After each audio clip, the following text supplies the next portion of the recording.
So today we are going to start talking about cutting out our stabilizers. Now, like we said, safety glasses all the time. You need safety glasses the entire time. We will be using x-acto knives, okay? All of the x-acto knives have a cap. You cannot walk around the room without the cap. We need all the x-acto knives back in our hands before anybody leaves. So when you use one, put the cap back on, give it to us. We'll make sure we have all of them back.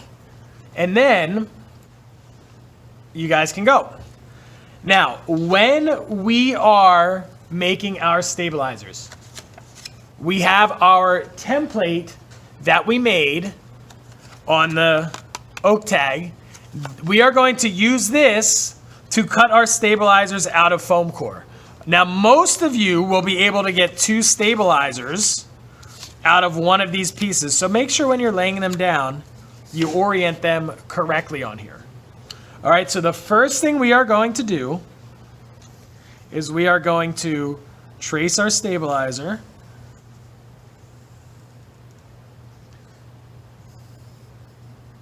And by putting it like this with the angle in the middle,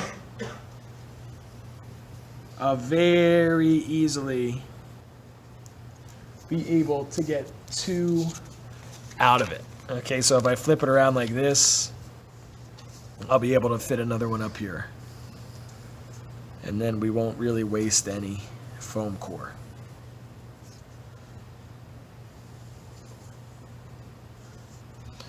Now, a couple things when you are cutting with an x-acto knife. Okay, when you cut with an x-acto knife, you should hold it like a pencil. Okay, we're not holding it like a crazy person. Okay, when you cut through foam core with an x-acto knife, you're going to want to make a bunch of small passes over the same spot. And then because we're cutting on one of these cutting mats, you'll be able to feel when you get through it. It'll have a different feeling to it, so you'll be able to feel when you're through. Do not take it and try to cut through the whole thing. What's going to happen if you do that is it's going to give you a jagged edge like this, and it's going to make a lot more work in the next steps. Okay? So make sure that you're cutting like a pencil and you're doing a lot of steps. Now, the other thing you want to do when you're cutting is you want to keep moving this around so that your fingers are away from your blade. You don't want your fingers close to the blade or your thumb sticking out like that behind your blade. Okay, so you don't want to be trying to hold this little piece and cut that. All right, so what we're going to do is I'm going to start right here, and I'm just going to cut along this line. I'm going to cut a little long. I'm going to overlap the ends, and then I'm just going to keep putting my x-acto blade back in that same spot.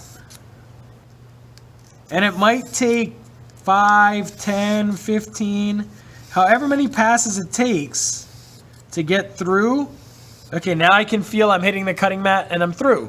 Now when I go to this one, I don't want to contort my arm or try to like twist around. I'm just going to take my foam core, I'm going to twist it.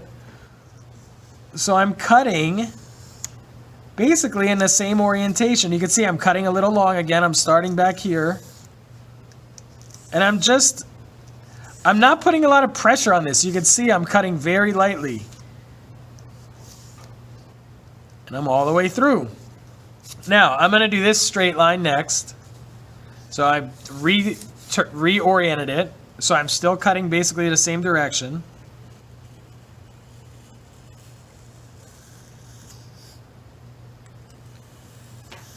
And I'm just cutting right through that same spot.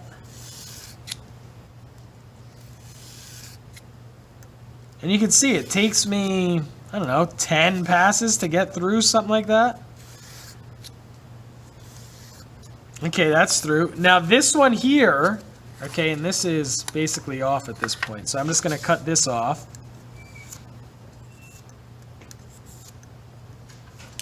Okay, now again, I turn this around another direction, so I'm basically cutting the same direction. Now this one has this curve on it to fit the bottle. If I'm holding it like a pencil, it's very easy to follow that curve.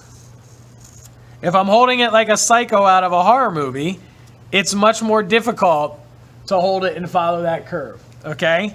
So hold it like a pencil.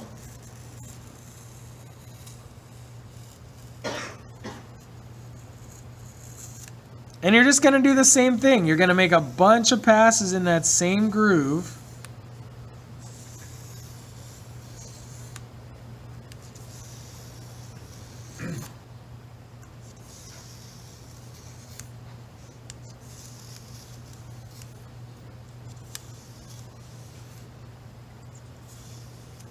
All right, and there you go, it comes off. Now when I look at this, all of my edges are nice and smooth. That's gonna make the next step much easier. Okay? There was never a point where I like held it like this and put all my force in and tried to cut that out. It only took me a couple minutes to cut this thing out. It took me like 3 minutes to cut this out. And look how nice it is. Okay? So less effort gets you further. It's one of those, we want like precision, not brute force when we're doing this. Common mistakes that people make. They'll cut this one out and then they'll trace this one. Then they'll cut this one out and they'll trace this one.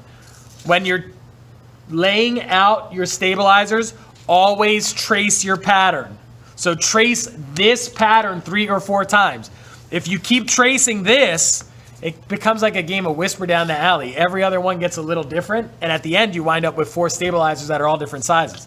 If you trace this one, they're much closer to the same size. The other mistake people make, as we said, trying to cut through on one pass, or holding it like close to where they're cutting, trying to like contort their arms and cut this way and cut all kinds of crazy ways. Just keep rotating this around, and then you can keep your fingers a safe distance away and cut nice, controlled, precise lines. So the more precise you can get all of these, the more careful, the more exact you are when you cut these out, the better your rocket's gonna fly, the more balanced it's gonna be. It all adds up. It's all cumulative to get that rocket to fly really nicely. All right? So caps on X-acto knives when we're walking around, you need a cutting mat, you need a piece of foam core, and we should be good to go.